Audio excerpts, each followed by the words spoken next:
Sebelum Anda duduk, bisa enggak ditengok kiri kanan, lihat, kasih senyum yang paling manis, bilang senang lihat Anda di sini. Ya, haleluya. Silakan duduk, Bapak Ibu Saudara.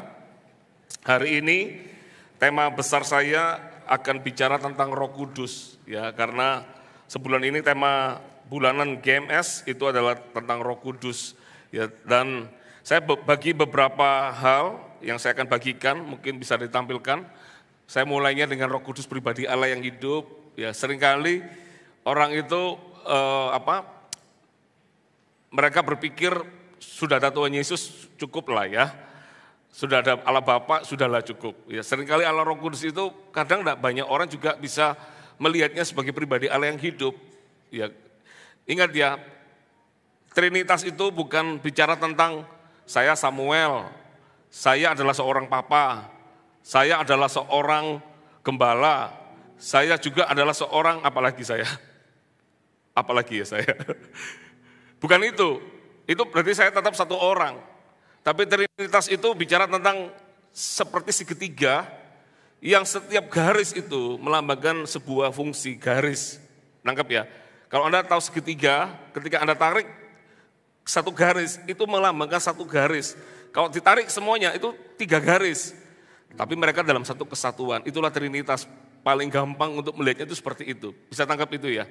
Nah, seringkali orang itu banyak yang punya pandangan itu seperti saya Samuel, saya seorang papa, saya juga seorang gembala, ya satu saya. Makanya orang ketika berkata Tuhan Yesus cukuplah, nggak perlu yang lain. Padahal kalau kita nanti lihat, kita perlu loh pribadi Allah yang ketiga ini.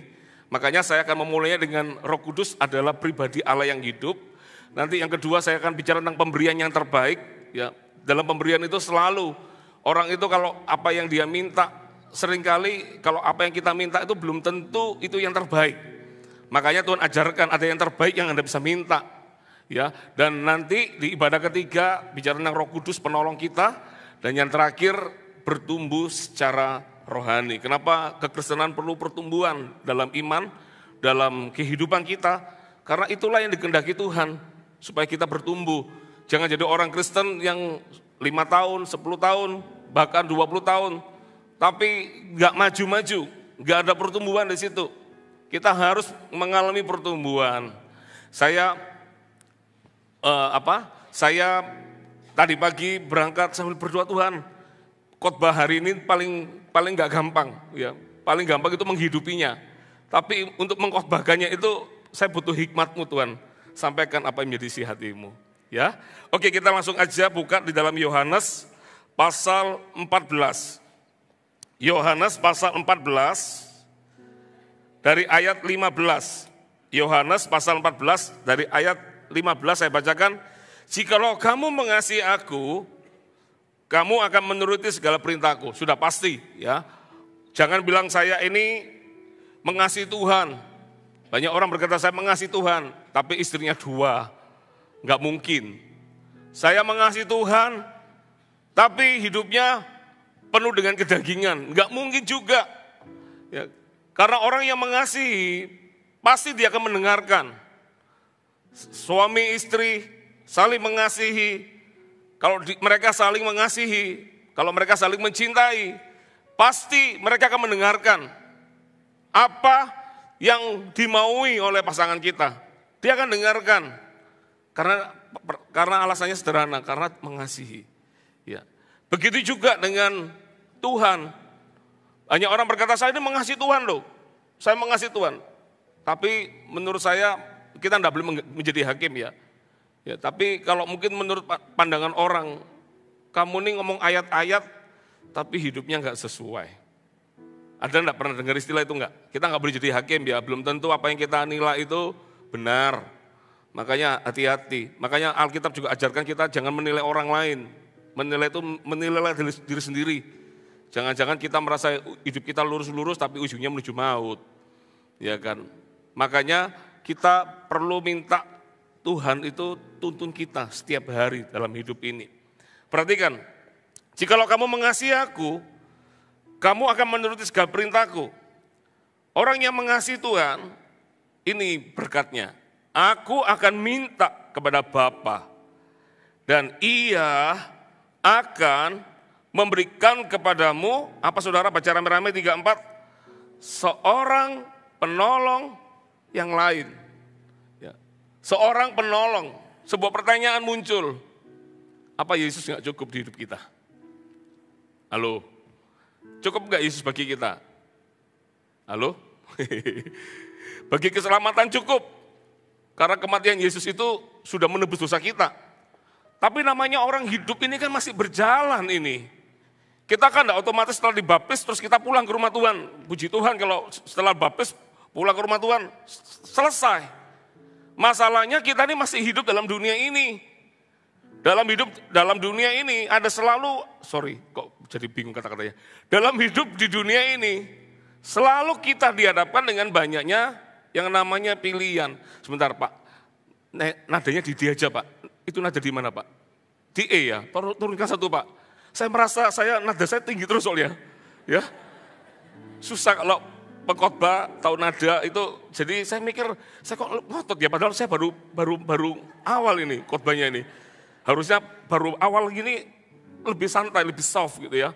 Tapi nada saya merasa lebih tinggi Pak, makanya ternyata kunci E. Turunkan satu lagi Pak ya. Haleluya ya. Saya bisa mengatur napas saya dulu. Sampai mana tadi? Masalahnya kita nggak berhenti di hidup kita sekarang. Dalam hidup ini selalu dihadapkan dengan banyak pilihan. Gembala apalagi. Orang itu paling gampang tanya gembala daripada tanya Tuhan. Tanya gembala ada solusi langsung kan gitu. Makanya kita perlu Roh Kudus tinggal di dalam kita. Saya juga sering ngomong di sana, berkata Tuhan ini jemaatmu, bukan milikku, milik Tuhan. Aku ini hambamu. Aku tidak mampu tanpa engkau menyertai. Aku perlu engkau Roh Kudus. Bayangin ya, dalam hidup ini selalu ada banyak pertanyaan yang ditaruh di dalam hidup saya. Baik DM maupun ini maupun itu. Bahaya kalau seorang gembala, seorang pemimpin, dia kalau nggak dekat dengan Roh Kudus, dia kalau nggak punya Roh Kudus tinggal dalam hidupnya, bahaya kita. Jangan-jangan apa yang kita katakan bisa jadi salah semua di situ. Makanya dikatakan, aku akan minta passwordnya satu. Kalau Anda minta Roh Kudus tinggal dalam hidupmu, passwordnya satu. Anda harus mengasihi Tuhan. Orang yang mengasihi Tuhan, Tuhan akan biarkan. Tuhan itu baik kepada semua orang. Tapi kepada siapa yang mengasihinya, pasti ada berkat lebih yang Tuhan taruh di hidup orang itu. Berkat kepercayaan, dipercayai sebuah pribadi Allah yang hidup. Tidak cuma bersama kita loh, tinggal dalam kita, Dia Roh Kudus itu. Dan dikatakan seorang penolong yang lain. Artinya berarti kan itu ada Bapa, ada Tuhan Yesus yang minta kepada Bapa, dikasih penolong yang lain, yang sama. Yaitu siapa? Yaitu Roh Kudus. Sampai di sini bisa tangkap sesuatu enggak? Jadi jangan anak tirikan Roh Kudus ya. Seringkali Allah Roh Kudus itu dianak tirikan. Yesus Tuhan ditinggikan, dimuliakan dan naik ke surga. Pagi-pagi suaranya kurang merdu ya. Dia berikan Roh Kudusnya, menguatkan dan menolong selalu. Sungguh ku rindu bersekutu denganmu selamanya. Kalau dia nggak naik ke surga, Roh Kudus nggak akan turun. Tapi kalau dia naik ke surga, ini janjinya. Allah Roh Kudus, dia turun jamah hatiku dengan urapanmu. Rindu selalu dekat denganmu, tinggal di hadiratmu. Kalau Yesus gak naik ke surga, Roh Kudus gak akan turun. Kemarin kita rayakan tentang kenaikan Tuhan Yesus, setelah itu kita rayakan Pentakosta, janji itu diberikan kepada kita, yaitu Roh Kudus tinggal dalam hidup kita ketika kita menanti-nantikannya. Dan kalau dia tinggal, ini dengar kata-kata ini, Dia akan menolong kita, saudara. Makanya saya katakan dalam hidup ini, seandainya kalau orang tahu kebenaran ini, orang itu nggak gampang cepat cari pendeta, nggak gampang cari hamba Tuhan atau seorang pemimpin. Saya ngomong begini, kalau hamba Tuhan yang takut kehilangan jemaat, lebih baik nggak usah diajarin. Biarkan ketergantungnya sama hamba Tuhan, itu salah juga. Mengerti maksud saya? Karena kalau semua orang sadar bahwa dia punya Roh Kudus tinggal dalam hidupnya, Anda ke gereja itu berapa lama sih ke gereja? Seminggu berapa kali? Saya kemarin hari Jumat itu baru sampai rumah, habis meeting ketemu orang, ketemu Pak Fendi, sampai rumah, sampai di itu, saya baru ingat saya khotbah di gereja, saudara. Kembali lagi saya dari Nusa Dua kembali ke sini, itu dengan pertolongan, pokoknya dengan pertolongan sampai sini jam 7:01 khotbah lagi. Saya mau tanya, berapa kali Anda ke gereja? Dalam hidup ini ada 24 jam, dikali 7. Berapa jam Anda di gereja? Berapa jam Anda bisa ketemu dengan seorang pemimpin? Terbatas. Tapi kalau Anda punya Roh Kudus tinggal dalam hidup Anda tidak sendirian. Karena Dia adalah Roh penolong, menolong kita, penolong yang selalu menyertai kita. Ini adalah Allah Roh Kudus, saudara. Sampai di sini bisa tangkap sesuatu enggak? Ya, mulai hari ini jangan anak tirikan Allah Roh Kudus. Ya, karena Dia penolong kita, Dia ada di dalam kita, saudara. Perhatikan ya. Saya ulang lagi. Aku akan minta kepada Bapa dan Ia akan memberikan kepadamu seorang penolong yang lain, supaya Ia menyertai kamu selama-lamanya. Bukan untuk 1 hari atau 2 hari. Oh, kemarin kita mengalami baptisan Roh Kudus minggu lalu. Jangan puas dengan itu. Ya, Anda perlu setiap hari. Saya dengar sebuah kesaksian seorang ibu yang mengalami baptisan Roh Kudus. Sebelumnya dia unbeliever, sekarang dia adalah believer, percaya Tuhan. Mengalami baptisan Roh Kudus tidak terkontrol, berbahasa roh, rasanya bibirnya bergetar terus. Saya kalau boleh kasih saran ke orang itu, jangan puas di minggu itu. Meskipun dia nggak puas, dia tiap hari dia ngalami itu. Saya doakan, Anda perlu membangun itu setiap hari, setiap saat di hidup kita. Ya, karena ini janji Tuhan, tidak untuk setahun 2 tahun, tapi untuk selama-lamanya. Sampai kapan? Ya sampai selama-lamanya. Allah Roh Kudus, karena Dia adalah roh. Makanya ini luar biasa. Perhatikan, yaitu roh kebenaran. Dunia tidak dapat menerima Dia, sebab dunia tidak melihat Dia dan tidak mengenal Dia. Makanya kadang-kadang ada orang-orang yang percayanya Roh Kudus itu dicurahkan di waktu itu aja, enggak sekarang.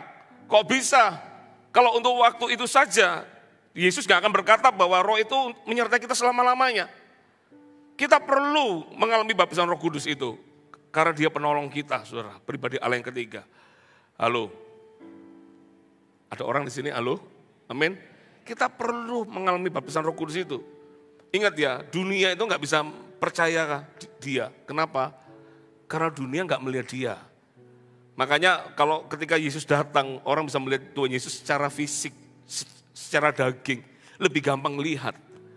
Tapi kalau Roh Kudus itu kan Dia adalah roh yang nggak kelihatan, tapi kita bisa merasakan. Dia bisa bersuara. Nanti kalau Anda baca di Kisah Para Rasul, Dia seringkali memimpin para murid pernah dicegah, jangan ke Asia. Dia ngomong di situ. Filipus diperintahkan sama Roh Kudus, kamu pergi dekat ke Kreta, ke kota ini, disuruh ke sana. Dia bisa bicara di hidup kita. Tapi kalau kita ngomong tentang Allah Roh Kudus kepada orang yang tidak mengenalnya, kita dianggap gila, saudara. Kita dianggap, kamu ini ngomong apa? Segala macam. Karena dunia tidak mengenal Dia. Ya. Kenapa saya katakan ini? Kalau dunia tidak mengenal Dia, kenapa Anda dengarkan dunia? Anda lebih dengarkan apa kata Tuhan Yesus di dalam firman yang sudah ditulis buat kita, saudara. Katakan amin. Siapa yang mau mendengarkan perkataan Tuhan? Bilang sama dirinya sendiri, nggak usah ngomong tentang orang lain. Atau ngomong orang lain juga boleh. Roh Kudus itu adalah pribadi Allah yang hidup.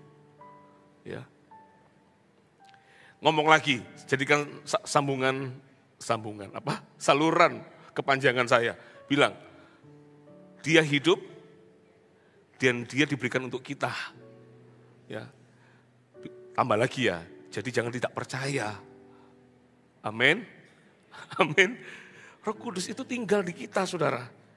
Lihat ayat 18. Aku tidak akan meninggalkan kamu sebagai yatim piatu.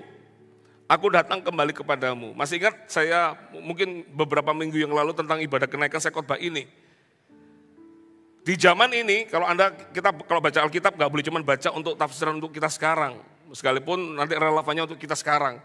Tapi kita coba baca Alkitab ini apa yang coba Tuhan mau katakan di zaman itu. Ingat Tuhan Yesus tidak berapa lama lagi dari kejadian ini Tuhan Yesus akan terangkat ke surga. Pasti para murid akan kehilangan seperti anak ayam yang kehilangan induknya. Pasti akan kehilangan. Ketika Tuhan Yesus ditangkap, sampai bahkan mati di kayu salib, para muridnya tercerai-berai. Karena mereka kehilangan pertolongannya. Mereka kehilangan pelindungnya. Makanya Yesus sudah melihat itu. Nanti kalau aku sudah enggak di sini lagi di dunia ini, jangan-jangan semua orang merasa yatim piatu. Khususnya para murid di waktu itu. Makanya dia berkata kalau dia datang, yaitu roh kebenaran, itu membuat Anda itu enggak merasa sendirian. Makanya kalau ada orang hidup, Anda merasa sendirian, Anda lupa bahwa Anda itu punya Tuhan. Amin. Kita tuh punya Tuhan di dalam hidup kita, saudara. Ya. Makanya siapa yang pernah mengalami kesedihan? Oh, saya saja pernah mengalami kesedihan. Kan ada lagunya, pendeta juga manusia, pendeta juga bisa sedih. Tapi pernah lihat saya sedih enggak? Halo? Masa enggak pernah lihat saya sedih? Pernah lihat saya menguap? Pernah. Berarti Anda CCTV ya? Kok tahu saya menguap ya? Pernah lihat saya lemas gitu? Pernah enggak? Hah? Enggak pernah ya? Ya berarti belum tetangga ya? Tahu enggak? Saya juga manusia biasa, saya juga punya kesedihan. Saya juga kadang-kadang dihadapkan dengan banyak pilihan dalam hidup ini untuk memilih mana seperti apa. Kadang-kadang juga sebagai manusia saya juga bisa capek, bisa letih, bisa nggak semangat ya, sometimes bisa juga. Saya manusia biasa juga. Tapi masalahnya kan jemaat nggak tahu saya lagi ngalami itu. Kenapa? Karena saya lebih memilih cerita kepada Roh Kudus dibanding cerita kepada orang. Saya lebih memilih percaya kepada Tuhan dibanding percaya pada manusia. Mengerti maksud saya? Itu loh janji Tuhan. Kamu tidak akan dibiarkan jadi yatim piatu. Karena Tuhan itu tahu manusia sebelum kita melangkah jauh ke sana. Tuhan itu sudah lihat ini para murid akan kehilangan. Kalau nggak ada Roh Kudus, bercerai-berai para murid-murid. Pasti mereka akan kembali ke jalan mereka masing-masing. Tapi luar biasanya Tuhan itu Bapak yang baik. Bedanya orang tua dengan anak ya, saya kemarin naik mobil sama Owen, perjalanan ke gereja sore hari, saya ngomong sama Owen. Saya banyak kasih insight ke dia tentang kehidupannya. Saya tanya, kamu nanti planningmu apa, rencanamu apa, ngobrol berdua. Terus saya bilang sama dia, tahu nggak, Papa itu sudah memikirkannya jauh daripada kamu pikirkan sekarang. Kamu mungkin mikirkan untuk tahun ini, tapi papamu dan mamamu sudah mikirkannya untuk kamu, bahkan sampai kamu selesai kuliah, kamu bekerja, kamu seperti apa, papa mamanya sudah pikirkan itu. Itu papa yang di dunia yang terbatas, sudah mikirkannya jauh. Tuhan kita jauh lebih memikirkannya dari awal sampai akhir sudah ada rencananya buat kita. Dan Tuhan tahu manusia tidak mungkin bisa hidup tanpa Allah Roh Kudus yang tinggal dalam hidupnya. Karena hidup ini ingat kita ini seperti domba, selalu dilambangkan domba. Domba itu tahu makhluk apa? Kalau keledai itu makhluk bodoh di dunia, ya kan? Tapi kalau domba itu makhluk yang kalau nggak ada gembalanya cepat tersesat, itu domba. Ya, ada survei mengatakan seorang peternak punya domba banyak. Satu kali ada dombanya satu itu enggak melihat gembalanya. Dia keluar dari kawanan domba itu. Celakanya domba-domba yang lain ikut juga jalan mbek, mbek. Domba mbek ya, kambing mbek ya. Domba apa? Mbok, mbok gitu. Dia jalan, masuk ke sungai, mati. Gak cuma dia yang mati, yang lain pun juga tersesat. Kita ini domba. Domba gampang tersesat, makanya sampai Tuhan berkata, domba itu mendengar suara gembalanya, gembala juga mengenali domba-dombanya. Kenapa gembala selalu ada tongkatnya dia itu bukan tongkat, kalau tongkat kita kan cuma gini sama gini aja ya, itu tongkat kita ya, buat pegangan. Tapi tongkat gembala di zaman itu ada lingkungan. Kenapa? Sesekali kalau dombanya itu ditarik itu lehernya itu, kembali. Lah kita itu domba. Domba itu gampang tersesat. Makanya kita perlu gembala yang bukan cuma bersama kita, tinggal bersama kita. Perlu pribadi Allah yang ketiga, Roh Kudus yang tinggal di dalam kita. Supaya kita nggak tersesat. Supaya kita nggak merasa sendirian. Ingat-ingat kata-kata saya aja. Kalau Anda lagi sedih, Anda lagi ngalami tantangan hidup. Ingat, aku punya pribadi Allah yang ketiga, dia ada bersamaku. Dan aku tidak dibiarkan sendirian. Orang kalau lagi ngalami masalah, apa doanya? Tuhan, apa? Kata-katanya apa? Di manakah Engkau? Betul enggak? Halo? Betul enggak? Atau lagi dalam masalah, Tuhan aku percaya Engkau ada di sini. GR ya. Engkau ada bersamaku. Jarang. Biasanya gini, Tuhan di mana Engkau? Di mana pertolonganmu? Karena kita selalu ukur Tuhan itu dengan pertolongannya. Di mana Engkau Tuhan? Padahal dia ada di dalam kita. Saya ngomong sama Tuhan, Tuhan, aku enggak lihat jalan ini. But I trust you, Engkau bersamaku. Itu buat saya tenang, makanya Anda enggak lihat saya lagi sedih. Lihatnya pasti senyum, hai, sedihnya di rumah aja. Di dalam rumah saya, di kamar saya, doa di situ. Saya juga manusia yang sama seperti Anda. Ini janji ini bukan untuk pendeta, supaya untuk memperlengkapi jemaat, enggak. Untuk kita semua ini loh. Amin. Untuk kita semua. Bilang kiri kanan, kita punya Roh Kudus loh yang tinggal bersama kita. Amin.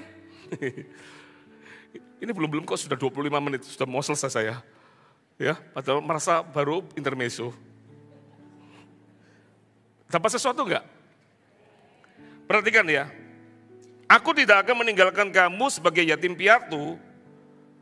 Aku datang kembali kepadamu. Tinggal sesaat lagi dan dunia tidak akan melihat aku lagi, tetapi kamu melihat aku. Aneh ya. Tinggal sesaat lagi dan dunia tidak akan melihat aku lagi, tetapi kamu melihat aku. Kan aneh. Dunia nggak melihat Yesus, tapi kamu akan melihat aku lagi. Kan aneh. Makanya kalau di waktu itu orang mungkin bisa meninggalkan Tuhan di waktu itu mungkin lebih mudah di waktu itu. Karena orang nggak lihat, nggak bisa masuk dalam logika mereka. Makanya untuk mengenal Tuhan itu nggak bisa untuk dimengerti dengan pikiran kita itu terbatas, nggak bisa. Tapi Tuhan itu bisa dipercayai. Ya. Makanya ketika Yesus naik ke surga baru semua orang-orang. Makanya ketika Tuhan berkata, kamu stay ya. Nanti kan Roh Kudus nanti akan datang untuk membaptis kamu. Itu mereka stay. Ada 500 orang yang lihat Yesus naik ke surga. Janji itu kepada ratusan orang itu. Tapi yang stay itu 120. Di mana yang lain 380. Mereka pergi, tapi yang 120 yang stay. Termasuk para murid-murid inti. Mereka dipakai Tuhan dengan luar biasa. Mereka jadi orang yang berbeda. Aku akan pergi, tapi kamu akan lihat aku. Tinggal sesaat lagi, dunia tidak akan melihat aku lagi. Tetapi kamu melihat aku. Sebab aku hidup, dan kamu pun akan hidup. Ya. Kapan kita bisa melihat Tuhan Yesus di waktu itu? Melihatnya melalui Roh Kudus. Karena Roh Kudus dan Bapa dan Tuhan Yesus adalah satu. Sampai di sini Anda bisa tangkap sesuatu enggak? Enggak mudah khotbah di awal-awal ini. Tapi saya mau supaya Anda itu bisa mengenal Roh Kudus lebih dekat. Salah satu manifestasi Roh Kudus itu apa? Apa sih ada karunia roh? Karunia roh itu apa? Ketika Anda berdoa buat orang sakit, ada karunia mujizat. Anda punya karunia berbahasa roh. Semua orang bisa berbahasa roh. Nanti akan saya ajarin sepanjang hari ini. Bahasa roh itu untuk apa? Untuk membangun diri kita. Karena hanya Tuhan yang tahu apa yang kita katakan. itu membangun diri kita. Karena kadang-kadang kita nggak tahu bagaimana kita berdoa dengan bahasa roh supaya untuk membangun untuk membangun hidup kita di dalam Tuhan. Makanya Paulus juga tuliskan, kalau kamu punya karunia berbahasa roh, minta juga untuk menafsirkannya. Kalau untuk kepentingan jemaat, Anda harus pakai 4-5 kata yang mudah dimengerti. Ya kan? Kan bahasa roh itu untuk kita berdoa kepada Tuhan. Allah yang menyelidiki hati nurani kita, apa yang kita doakan, dia selidiki itu. Ya kan? Ada karunia apa lagi? Karunia bernubuat. Ada lagi karunia dikatakan karunia iman. Dan orang kalau punya Roh Kudus tinggal dalam hidupnya, pasti ini juga tanda-tanda juga menyertai. Ada buah roh yang menyertai. Orang itu pasti bisa sabar. Orang ngomong sabar itu, Musa itu disebut orang yang lembut hatinya. Ya. Tapi Musa pun pernah marah juga. Dia marah juga. Bukan berarti orang gitu tuh jadi perfect holy, pokoknya beda, ada sinar, ada apa, enggak gitu. Tapi pasti ada pengendalian diri, ada penguasaan diri dalam hidupnya. Kita mau marah, tiba-tiba ingat ada Roh Kudus tinggal. No, ngapain kamu? Ketika kita mau benci sama orang, tiba-tiba suara itu datang, kamu enggak boleh ngomong gitu. Bisa mengerti maksud saya enggak, saudara? Karena dia ada bersama kita, dia tinggal di dalam kita. Ciri-cirinya itu, tandanya yang menyertai orang kalau dibaptis Roh Kudus, pasti hidupnya pasti berubah. Perkataannya selalu akan membawa kemuliaan bagi nama Yesus. Anda tidak mungkin bisa berkata, Roh Kudus tinggal dalam hidup saya, Roh Kudus ngomong sama saya. Mana milikmu? Jadi milikku sekarang, nggak bisa. Ngingini miliknya orang lain, nggak boleh. Mengerti maksud saya? Tidak boleh sembarangan juga untuk memakai itu. Ada orang tidak percaya, ada orang yang menyalahgunakan kepercayaan. Dikasih kepercayaan, tambah dibuat aneh-aneh. Makanya hanya kita yang tahu di situ. Amin, saudara. Perhatikan ya, saya bacakan lagi. Ayat 20, pada waktu itulah kamu akan tahu bahwa aku di dalam Bapakku, dan kamu di dalam aku, dan aku di dalam kamu. Barang siapa memegang perintahku dan melakukannya, dialah yang mengasihi aku. Dan barang siapa mengasihi aku, ia akan dikasihi oleh Bapakku. Dan aku pun akan mengasihi dia dan akan menyatakan diriku kepadanya. Ayat 23, lompat. Jawab Yesus, jika seorang mengasihi aku, ia akan menuruti firmanku. Dan Bapakku akan mengasihi dia dan kami akan datang kepadanya dan diam bersama-sama dengan dia. Kapan Bapak dan Tuhan Yesus bersama-sama dengan orang itu? Orang yang mengasihi Tuhan. Ya ketika Roh Kudus tinggal dalam hidup orang itu. Karena dia pribadi Allah yang ketiga. Bapa dan Tuhan itu bersama-sama melalui Roh Kudus tinggal dalam hidup kita. Makanya dalam hidup ini kalau ada yang berkata bahwa saya sendirian, berarti Anda tidak percaya ada Tuhan yang menyertai hidupmu. Amin.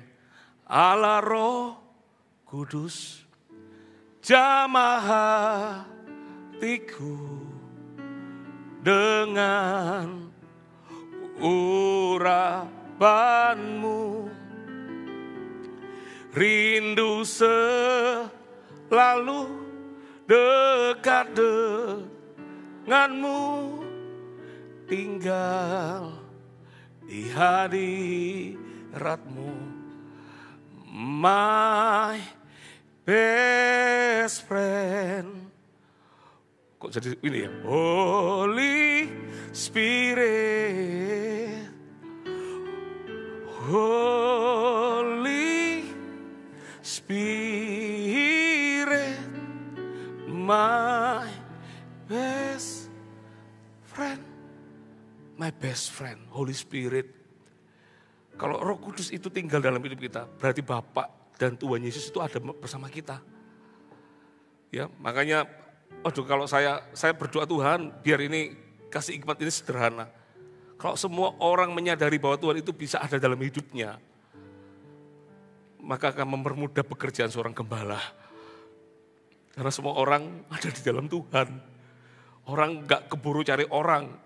Yang pertama-tama yang dia cari, dia tahu ada Tuhan di hidupnya. Amin. Loh, gak ada amin. Maunya yang gampang. Minta Tuhan itu hadir di hidupmu, saudara. Kalau Anda belum merasa bahwa Roh Kudus tinggal dalam hidupmu, berdoa minta. Ingat passwordnya tadi apa? Kalau kita mengasihi Tuhan, kita melakukan perintahnya. Dan kalau kita melakukan perintahnya, Bapa itu, Tuhan Yesus sendiri yang berkata kepada Bapa nanti minta supaya Roh Kudus tinggal dalam hidup kita. Kalau dia tinggal bersama kita tidak yatim piatu, kita tidak sendirian. Kita punya Tuhan, saudara. Ya. Orang tanya sama saya, Pak takut apa? Mau jawaban jujur atau lebih jujur lagi? Saya takut ketinggian, iya, fobia ketinggian. Takut apa? Jarum. Tapi itu semua bisa tak lewati. Ya. Saya punya teman ketika dia tahu di lantai 8, kakinya gemeteran. Saya tanya kenapa? Kok aku takut ke fobia, lebih parah dia akhirnya Pak, fobia ya. Saya selama enggak ngelihat gini dari lantai 8 masih aman. Tapi enggak tahu entah kenapa tambah tua, tambah umur, tambah enggak takut. Kebalikan sama Pastor Lani. Pastor Lani itu lebih berani. Roller coaster, Pastor Lani akan naik. Berani Pastor Lani. Saya selalu berkata, ini permainan ini akan mempengaruhi keselamatan untuk mempengaruhi keselamatan, hilang keselamatan atau tidak. Ini bukan keselamatan yang di dunia ya. Maksud saya mempengaruhi surga enggak? Enggak, ya sudah saya enggak naik. Enggak perlu. Pastor Lani berani naik. Ya, pengalaman paling terhebatnya adalah di Korea naik. Itu betul-betul katanya duduk itu, maaf ya, pantat itu enggak duduk lagi. Jadi betul-betul tegak lurus saudara. Diam begini. Dari situ Pastor Lani bilang, aku enggak akan main roller coaster lagi, sudah enggak main lagi. Sekarang kebalik, saya enggak takut. Saya enggak takut. Saya jarum juga takut, tapi saya selalu bilang, Pak, saya enggak suka jarum ya. Jadi kalau ngambil darah saya sekali aja ya, nggak usah diulang-ulang ya. Gitu. Itu ampuh saudara, sekali tok ya. Yang takut, yang nggak takut justru 2 kali, nggak ketemu pembuluh darahnya. Saya sekali aja cukup. Nah, tapi kalau Anda tanya, saya takut apa? Saya takut kehilangan Tuhan. Kalau saya kehilangan Tuhan, saya kehilangan segalanya. Ada orang lebih takut kehilangan ini, itu, segala macam. Dia lupa Tuhanlah yang lebih utama. Kalau Anda punya Tuhan dalam hidupmu, apa yang Anda perlu khawatirkan dalam hidup ini? Dunia boleh shifting, ya, tetap saya katakan belajar, baca buku perlu, Anda perlu dengarkan ini, dengarkan itu. Tapi jangan taruh pengharapanmu di situ. Taruh pengharapanmu di dalam Tuhan. Orang khawatir dengan situasi ekonomi, situasi ini dan itu. Nanti ini kalau virus masuk segala macam gimana? Orang khawatir dengan itu. Saya khawatir kalau nggak ada Tuhan di hidup saya. Selama ada Tuhan di hidup saya, bukannya kalau ngomong tentang masa krisis, zaman Isa juga krisis, kekeringan mereka. Bukannya kalau ngomong krisis, janda Sarfat juga ngalami krisis, tepungnya habis, tinggal sedikit. Tapi ada pertolongan Tuhan di situ. Jadi saya nggak perlu khawatir, kita nggak perlu khawatir mau zamannya berubah seperti apa. Ada lagi yang lebih khawatir lagi adalah takut perang dunia. Apalagi kalau isunya adalah nanti kalau Israel bangun bait suci ketiga. Waduh ini pasti akhir zaman. Yang takut siapa? Yang enggak percaya Tuhan. Yang takut siapa? Orang yang enggak sungguh-sungguh di dalam Tuhan, takut. Pengennya kalau bisa everlasting. Padahal enggak perlu nunggu everlasting, enggak perlu nunggu nanti kedatangan Tuhan yang kedua kali, mengalami masa rapture. Besok pun loh, belum tentu kita tidur bisa bangun. Untuk bangun besok pagi itu loh butuh anugerah. Makanya setiap kali tidur itu kita berkata sampai jumpa lagi. Karena belum tentu bisa jumpa lagi. Jangan merasa oh cuma tidur tok kok. Siapa bilang tidur pun itu nggak ada jaminan untuk Anda bisa bangun. Tapi kalau orang punya Tuhan, mau dalam situasi apapun, dia bisa tetap tenang. Dia tetap bisa tidur. Makanya Anda perlu minta Roh Kudus tinggal dalam hidupmu dan hidupku. Katakan amin. Katakan amin. Semuanya itu kukatakan kepadamu selagi aku berada bersama-sama dengan kamu, ayat 26. Tetapi penghibur, yaitu Roh Kudus yang akan diutus oleh Bapa dalam namaku, Dialah yang akan mengajarkan segala sesuatu kepadamu dan akan mengingatkan kamu akan semua yang telah kukatakan kepadamu.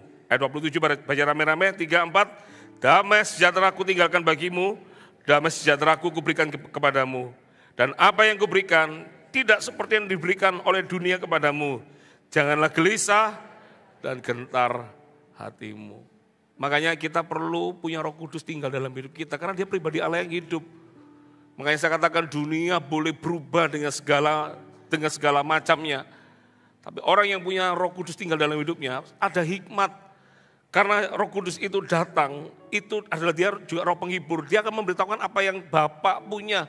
Dia akan memberitahukan segala sesuatu. Dia berjalan di depan kita. Dia tahu apa yang akan terjadi di depan. Tuhan apakah tahu nanti di depan tahun depan itu ada apa, atau 2 tahun lagi akan mengalami apa? Yes, Tuhan tahu itu. Tapi makanya kita kan nggak tahu. Yang kita perlu satu aja, minta Roh Kudus tinggal dalam hidup kita. Kalau dia tinggal, ada damai di sini. Kita nggak perlu khawatir dengan apapun juga. Katakan amin. 3 poin sederhana, Roh Kudus pribadi Allah yang hidup. Yang pertama, loh kok dikeluarkan semua? Satu-satu aja dulu ya. Sudah disuruh mengakhiri saya. Bercanda ya. Roh Kudus pribadi Allah yang hidup. Kalau dia pribadi Allah yang hidup, ini saudara, catat baik-baik. Bangunlah keintiman bersama dia. Ya. Saya jadi ingat satu ayat di dalam Yohanes 4, ayat 23, ayat 24, dikatakan begini, tetapi saatnya akan datang dan sudah tiba sekarang, bahwa penyembah-penyembah benar, perhatikan ya, akan menyembah Bapa dalam roh dan kebenaran, sebab Bapa menghendaki penyembah-penyembah demikian. Allah itu roh, dan barang siapa menyembah dia, harus menyembahnya dalam roh dan kebenaran. Dia pribadi Allah yang hidup. Makanya ada satu orang buat buku namanya Selamat Pagi Roh Kudus. Pastor Philip bikin ciptaan lagu My Best Friend, Holy Spirit. Roh Kudus adalah sahabatnya. Artinya apa? Dia itu nyata, senyata kita ketemu orang, dia itu nyata di hidup kita, saudara. Kalau dia nyata, orang hidup itu ya perlu yang namanya kita interaksi, betul ya. Suami istri saling mengasihi, tidak mungkin diem-dieman. Ada yang di sini suami istri suka diem-dieman, di mobil diem, tak ngomong. Tapi tanya, kamu cinta nggak? Cinta, masa nggak lihat dalam hati saya? Nggak bisa itu. Pasanganmu butuh ngobrol untuk memenuhi kebutuhannya. Sama juga kita butuh ngobrol. Ya. Saya paling suka itu hari Senin. Kenapa hari Senin? Nggak mikirkan pelayanan di hari Senin. Meskipun pelayanan itu nggak bisa gitu. Tiba-tiba ada orang meninggal, kan harus melayani. Ada orang butuh konseling, ya melayani juga. Ya kan? Tapi kalau hari Senin itu sudah di set, kita memang libur kantor. Karena tiap minggu itu kita punya jam kantor. 43 jam yang harus diselesaikan dalam seminggu. Meskipun jam kantor kita tuh selalu overtime. Betul ya? Hari ini aja jam kantor saya sudah tinggal 2 jam. Padahal saya hari ini dalam satu hari minggu ini 12 jam. Berarti saya sudah overtime 10 jam. Ya, bedanya nggak ada lemburan, kan gitu aja. Kita lembur itu dengan cinta, dengan mengasihi. Nggak ada, aku masuk ini dapat lemburan, nggak ada, full timer nggak ada begitu. Ya kan, overtime. Nah, Senin itu adalah hari yang paling saya senang. Saya bisa enggak mikirkan jam kantor di hari itu pagi itu. Karena jam kantor enggak boleh terlambat. Kalau terlambat sekali, 2 kali, masuk dalam aplikasi itu. Sudah terlambat 1 hari gitu.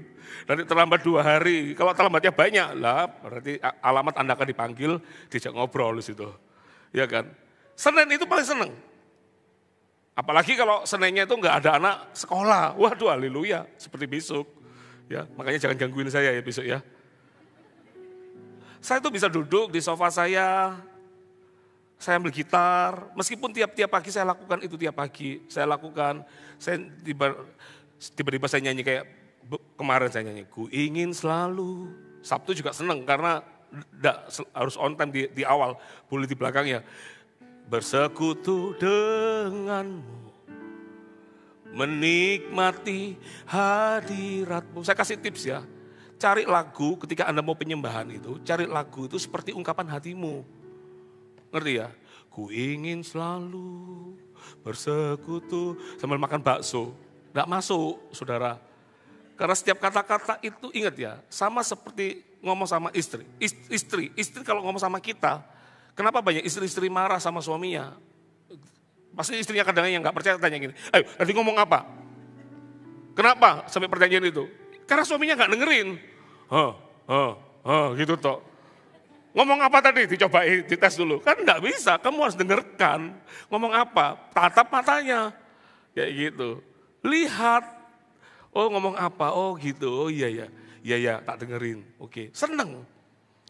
Anda penyembahan, cari lagu yang itu ungkapan hati. Kalau Anda kenalin Pastor Philip, lagu-lagunya beliau, itu lagu-lagu itu nggak sekedar lagu dinyanyikan. Itu adalah kata-katanya beliau kepada Tuhan. Ya, nggak bisa nyanyi sembarang lagu ya. Ada di sini soalnya ya. Ada lagu-lagu tertentu yang saya bisa nyanyikan hanya di saat teduh saya. Di sini nggak bisa, copyright soalnya. Nggak bisa. Tapi lagu ini, saya juga sering nyanyi lagu ini. Ku ingin selalu, ngomong saya sama Tuhan, bersekutu denganmu. Dia roh, dia tinggal dalam hidup saya. Menikmati hadiratmu, biarkan rohmu tinggal dalam hidupku. Sungguh indah bersamamu selamanya. Sebentar ya, telat ternyata. Enggak gitu juga. Saya duduk di situ, apalagi kalau hari Senin besok, aduh enggak ingat anak sekolah, cuma duduk diam di situ, aduh saya bisa lama di situ. Saya nyanyi, nangis, dan saya yakin Pastor Lani enggak tiba-tiba, kok kopinya sudah siap, enggak gitu. Pastor Lani tahu ada waktu-waktu di mana kita bisa berdoa sama-sama, ada waktu di mana saya lagi bersama Tuhan sendiri, itu kita sudah ada mengerti satu sama lain. Nanti Pastor Lani yang menyembah Tuhan, saya pun masuk ke kamar, beliaunya lagi menyembah Tuhan gitu. Saya masuk kamar pun itu, saya menghargai di situ. Jangan masuk kamar pintunya brak. Biasa doa aja, gak gitu juga, ngerti maksud saya. Kenapa? Karena dia pribadi Allah yang hidup. Pernah enggak ngomong-ngomong intim, suami istri ngomong, tiba-tiba ada orang masuk, langsung kita berhenti ngomongnya. Ganti topik yang lain. Karena kita menghargai. Banyak orang itu kurang menghargai Allah Roh Kudus. Kalau Anda mau menyembah, kalau dia pribadi Allah yang hidup, kita harus membangun keintiman. Keintiman itu enggak cuma bicara tentang kehausan. Mulainya dengan kehausan. Bangun tidur langsung cari Tuhan, itu kehausan. Oh aku gak sabar pingin pulang rumah nih, pingin bawa gitarku, aduh pingin nyanyi bagi Tuhan. Itu kehausan. Orang yang haus, kata pemazmur, dikatakan seperti tanah yang kering. Tahu lihat tanah kering, next kawannya apa pergi ke tanah kering, panas atau ke desertnya di padang gurun. Itu anak akan lihat begitu air, disiram air. Itu kayak seolah-olah berkata more itu tanah ngomong. Aku mau lebih lagi, bahasa Ibraninya embo gitu. Gak tahu ya, sudah lupakan. Hanya orang Surabaya yang tahu imbuh. More, minta lagi. Seperti rusa yang haus. Rusa yang haus itu tahu nggak? Dia nggak peduli bahaya. Dia nggak peduli singa, macan, buaya sudah siap. Yang dia tahu aku butuh air untuk aku hidup. Sama dalam Tuhan, Anda perlu punya yang namanya kehausan. Karena kalau dia pribadi Allah hidup, Anda perlu punya kehausan. Dan tidak cuma kehausan, Anda perlu yang namanya kekudusan. Saya ulang lagi, kalau Anda menghargai dia adalah pribadi Allah yang hidup, poin pertama saya tolong munculkan. Guys, multimedia, ini adalah Anda membangun keintiman. Keintiman itu butuh yang namanya kerinduan, kehausan, dan kekudusan. Tidak mungkin Anda cuma punya kehausan, tapi Anda tidak jaga hidup. Barang siapa menyembah, dia menyembah di dalam roh dan kebenaran. Ada kehausannya, tapi ada kebenarannya. Halo, ada kebenarannya. Kalau ada kebenaran, pastilah kita jaga hidup. Yang kedua, dengan cepat aja. Kalau dia pribadi Allah yang hidup, yang kedua ini loh, berikan kehidupan kita untuk terus dipimpin dan diarahkan oleh Roh Kudus. Kita itu kan dalam hidup kita ini kan selalu ada pilihan, betul ya? Coba kita buka dulu ayatnya di dalam Galatia 5 ayat 16 sampai ayat 25 saya bacakan. Saya baca aja ya, saya nggak akan banyak menjelaskan. Dikatakan begini, maksudku ialah hiduplah oleh roh, maka kamu tidak akan menuruti keinginan daging. Dalam hidup ini selalu ada pilihan, roh itu penurut, daging itu lemah. Kalau Anda selalu hidupmu dikasih makan dagingnya, dikasih makan, tidak heran bahwa hidup kita penuh dengan kedagingan. Ya, pasti perbuatannya juga ya sesuai itu. Makanya dalam hidup ini kita minta kalau dia pribadi Allah hidup Tuhan, tuntun aku. Ada satu kata dikatakan tawanan roh. Ketika Paulus dinubuatkan oleh seorang nabi namanya Agabus kalau saya nggak salah, kamu akan memberikan tanganmu, diberikan untuk kamu akan serahkan. Dan Paulus ketika semua murid-murid berkata, jangan Paulus, jangan, kamu pergi aja, jangan diserahkan. Terus dia berkata, aku tidak cuma merelakan hatiku untuk diserahkan, bahkan untuk mati bagi Tuhan pun aku rela. Dia kasih tangannya, karena dia mau hidupnya dipimpin oleh roh. Saudara, dalam hidup ini kalau kita nggak dipimpin oleh roh, pasti hidup kita akan penuh dengan kedagingan. Makanya ini ayat ini luar biasa, maksudku ialah hiduplah oleh roh, maka kamu tidak akan menuruti keinginan daging. Sebab keinginan daging berlawanan dengan keinginan roh. Dan keinginan roh berlawanan dengan keinginan daging. Karena keduanya bertentangan. Sehingga kamu setiap kali tidak melakukan apa yang kamu kehendaki. Perhatikan. Akan tetapi jikalau kamu, garis bawah kata-kata ini ya. Akan tetapi jikalau kamu memberi dirimu dipimpin oleh roh, maka kamu tidak hidup di bawah hukum Taurat. Kalau kita dipimpin oleh roh di hidup ini, maka perbuatan daging itu tidak akan menguasai kita. Karena kita ada Roh Kudus di situ. Perhatikan, perbuatan daging telah nyata, yaitu percabulan, kecemaran, hawa nafsu, penyembahan berhala, sihir, perseteruan, perselisihan, iri hati, amarah, kepentingan diri sendiri, percideraan, roh pemecah. Makanya kalau ada satu kata itu di dalam hidup kita, artinya daging kita yang lebih dominan, bukan Roh Kudus. Kalau kita masih iri hati, siapa sih nggak pernah iri sih? Pastilah semua orang pernah iri, ya kan? Saya juga pernah bekerja di sebuah perusahaan suatu hari kan karena kerja di ekspor import. Kadang-kadang tiap akhir tahun itu selalu banyak parcel. Suatu hari ada parcel gede sekali. Tiba-tiba saya pergi saya diutus ke Bea Cukai, ke Tanjung Perak. Ada sebuah case saya harus menghadapi itu. Pulang-pulang, ternyata saya lihat parcel di kantor saya sudah nggak ada. Yang gede itu tadi sudah nggak ada. Ternyata sudah ada pembagian massal siang hari. Anda tahu, semua orang pasti ketika lihat parcel itu, pasti ada yang dipingin nih. Tiap orang itu macam-macam. Yang ini sukanya bigul, ini sukanya nasi jinggo, ini ilustrasi ya. Kan dalam parcel itu kan ada nasi bigulnya kan. Ada piring, mungkin ada apa, ada ini. Kalau itu makanan, biasanya ada kopi bubuk. Ya kan, kalau yang suka kopi pasti lihatnya kopi kan gitu. Ya kan. Habis sudah ada pembagian, penjarahan massal tadi itu. Tapi baiknya mereka adalah di meja saya tetap ada makanan. Dan saya tahu makanan itu tidak ada orang suka makanan itu. Kenapa kok saya ngomong gitu? Manajer saya panggil saya, Sam, sorry ya, tadi siang itu kita bagi-bagi parcel. Dan tak lihat di antara semua orang di sini, kamu paling sabar, Sam.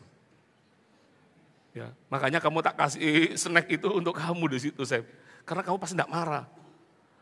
Itu sakitnya nggak cuma di sini. Banyak sakit. Saya bisa jelas nggak? Bisa jelas. Loh kok begini? Hidup ini memang tidak adil. Secara manusia bisa jengkel. Tapi kayak di situ, enggak apa-apa lah, tuh apa kamu pikirkan itu. Kamu lu bisa beli sendiri. Ada penghiburan. Nah itulah Roh Kudus. Mengingatkan kita. Kamu enggak usah marah, Sam. Enggak ada gunanya. Makanya di antara semua yang terima parcel itu, enggak jadi pendeta. Saya jadi pendeta. Karena Roh Kudus lihat ini orang ini lebih sabar dibanding yang lain. Coba seandainya hari itu saya marah. Kembalikan semua, ayo kita undi lagi. Nah, jadi pendeta saya, jadi pendekar. Ya. Sederhana ya. Kalau Anda dipimpin oleh Roh Kudus itu akan tuntun kita loh. Kalau masih Anda suka mencederai orang, sarkas ngomongnya, suka nembak orang, suka menghakimi orang. Pertanyaan saya sederhana, Anda dipimpin oleh roh atau dipimpin oleh kedagingan? Kalau dia pribadi Allah yang hidup, pasti dia ngomong lah. Nggak mungkin nggak ngomong. Gak usah ngomong yang mencederai. Ngomong gini, mobilmu apa? Oh, mobilku. Ya baru, ya pokoknya mobilku baru lah ya paling ya hampir mendekati 1 M. Oh, aku 2 M. Kan enggak apa-apa kalau dia punya mobil itu memang. Tapi kalau tujuannya untuk sombong-sombongan, masa enggak ada suara sih kalau orang itu dipimpin oleh Roh Kudus? Kalau gembala enggak gitu ngomongnya, enggak ngomong mobil. Ngomongnya gini, jemaatmu berapa? Oh, jemaatku ya baru 500. Oh, aku sih baru 700. Oh, kemarin aku kakek 1000. Aku kemarin 1500. Kalau itu dipimpin oleh Roh, pasti di dalam dirinya tuh ada pertanyaan, kamu ngomong apa gitu loh. Kamu tuh bahas apa? Gak penting di situ. Itu kalau dipimpin Roh Kudus, pastilah ada rambu-rambu di situ. Saya enggak punya banyak waktu untuk menjelaskan, tapi Anda dapat sesuatu enggak? Dia pribadi Allah yang hidup. Berikan dirimu untuk dipimpin oleh Roh. Tuhan, pimpin aku. Dan kalau orang yang dipimpin oleh Roh Kudus, pasti ada buah roh. Buah roh itu apa? Coba baca rame-rame dengan cepat aja ya. Buah roh. Buah roh, coba kita lihat dalam Galatia tadi itu. Apa buah roh? Baca rame-rame aja. Buah roh adalah kasih, sukacita, damai sejahtera, kesabaran, kemurahan hati, kebaikan, kesetiaan, kelemah lembutan, penguasaan diri. Tidak ada hukum yang menentang hal-hal itu. Perhatikan ya, barang siapa menjadi milik Kristus Yesus, ia telah menyalibkan daging dengan segala hawa nafsu dan keinginannya. Baca rame-rame 3-4, jikalau kita hidup oleh Roh, baiklah hidup kita juga dipimpin oleh Roh.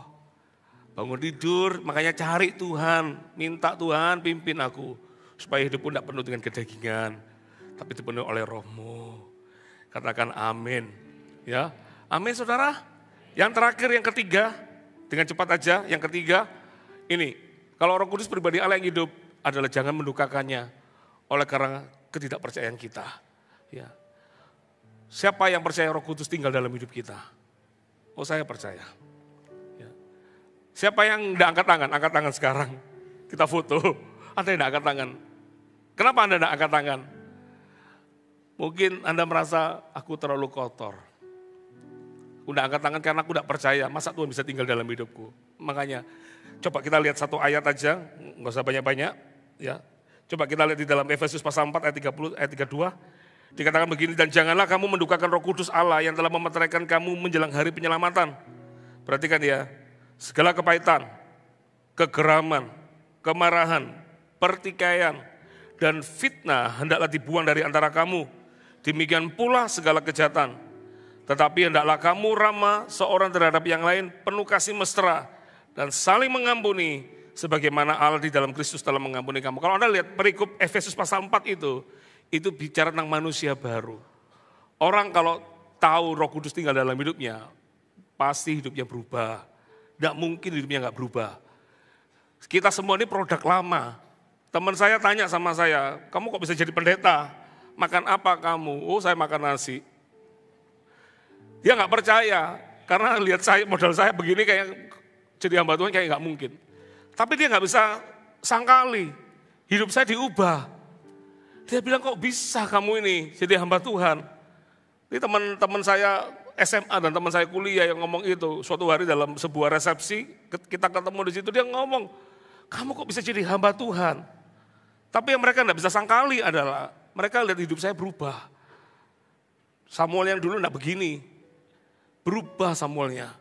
Nah, orang kalau percaya Roh Kudus tinggal dalam hidupnya, dia tidak akan dukakan Roh Kudus. Ya. Anda kalau mau mikir tentang dosa, Anda kan mikirnya ribuan kali. Kenapa? Ada Roh Kudus tinggal dalam hidupku, aku tidak mau. Tidak mau mendukakan dia. Amin. Ketika dikasih tahu, ayo ya sabar ya, dosa dendam, dosa marah. Enggak, aku mau dendam, mendukakan enggak. Meskipun kadang-kadang kalau kita ngomongin anak kita, nak enggak boleh ini ya, terus anak kita mungkin enggak menurut itu. Kadang-kadang kita juga diem, kalau enggak dengarkan, kita akan diem. Tapi kalau anak itu tiba-tiba kembali dan berkata, iya, aku mau berubah, aku salah. Orang tua juga senang di situ. Sama Roh Kudus diberikan kepada kita, supaya kita itu tahu ada rambu-rambu dalam hidup kita. Jangan dukakan dia. Amin. Siapa yang percaya Roh Kudus pribadi Allah yang hidup, kasih tepuk tangan bagi Tuhan kita. Mari kita bangkit berdiri.